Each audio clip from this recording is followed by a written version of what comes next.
No response. Ayane? Ding dong! The beautiful girl here to save the day! This encryption is very interesting. Can you crack it? Sure, it's quite simple. You don't even need me to do it. Sometimes the hardest thing for an indie game to do is stand out from the crowd. Whenever a big trend hits, small-time developers clamour for handfuls of the coattails in a bid to be the next darling. Since Cyberpunk 2077 started stealing headlines years ago, that style and setting has been adopted by numerous indie games with varying degrees of success. Of all the ones I've played, Anno Mutationem is the one that has grabbed my attention the quickest. Obviously, such praise requires a little qualification for the sake of balance. I'm not saying that Anno Mutationem is the best of the bunch necessarily, but it does far more with the cyberpunk setting and aesthetic than many games created by larger, more experienced developers. For a start, it doesn't just pepper everything with neon, drop in a sassy protagonist, an evil megacorporation and clock off for lunch. There's a little more to it and a surprising amount of depth to both the gameplay and the narrative.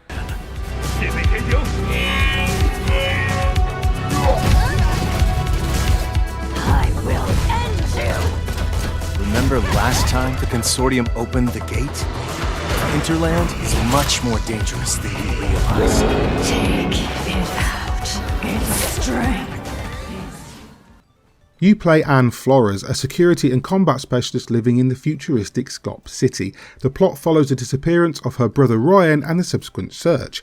Unlike many protagonists of this genre, Anne is no loner. She has a family, such as a sister who owns a bar in town and a father who now exists inside a robot body. She has friends and allies, works with local law enforcement, chases bounties, and even has her own Dr. Rick allegory in the form of Alan Doyle. The latter is attempting to understand a rare condition she has called entanglitis, which is never fully explained. The gist is it gives her super sharp combat abilities, but also enhances her rage and causes her to hulk out. As a result, Dr. Doyle has integrated a device in her combat suit that helps to control it. Anno's world is well realised and fleshed out. The game is split between two planes, 2D and 3D. Combat missions take place in the former as you jump, roll, slash and blast your way through side-scrolling Metroid-style scenarios. You'll deal with thugs and robots, monsters and bosses, armed with a parry counter, heavy and light attacks and a pistol, and is pretty handy in a fight. All is upgradeable too, whether through skills she develops or modules you can find or craft. If anything, it's here that Anno is a little weak at times though. Although the combat is flashy, fluid and stylish, the jumping in particular can feel stilted. Some enemies can attack or run right through your combos, which is always a pain, while some are almost impossible to kill if you run out of ammo and you can't reach them. In sections where your progress is halted because you can't kill an annoying flying drone, this becomes more than just a slight annoyance. The other half of Anno Mutationem is spent in the 3D hub cities. Here you can roam the streets, enter shops and buildings, speak with NPCs, you'll be given side quests and errands or find collectibles and flesh out the story and the world. Anne is a genuinely good person and doesn't come across as overtly sassy or aloof as is often the case with characters like her. Her sidekick Ayane communicates through a drone that follows Anne around. She's there for comic relief in the occasional moments when the story gets dark, although she comes across as aggressively horny half the time. So go figure. Side jobs and activities inject more things to find and do. You'll help solve crimes, tend bar for Anne's sister, or find retro arcade cabinets where you can play games like Pong for no reason other than that it's fun. My biggest complaint is that there's maybe a little too much stuff in it, and that can make for an experience that feels a little bit cluttered. It's not great at explaining what everything does, and when you're picking up so much loot in the form of crafting materials and collectibles, it would be nice to understand why and what they do.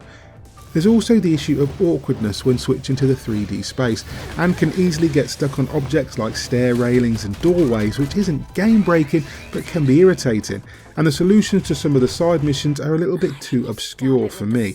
The first crime you help with, for example, had me running around in circles trying to investigate what the game told me to, and I ended up accidentally solving some other issue in the process almost arbitrarily.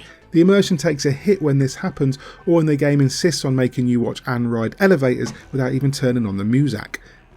As a first-time release for a new indie studio, Anno Mutationem deserves praise and attention.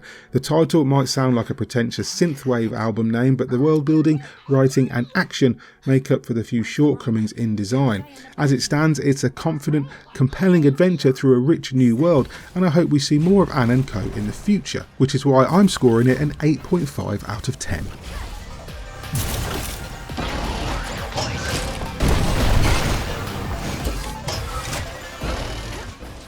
Hi there, hope you enjoyed that review of Anno Mutationem. It's available on PlayStation 4, PlayStation 5 and PC via Steam.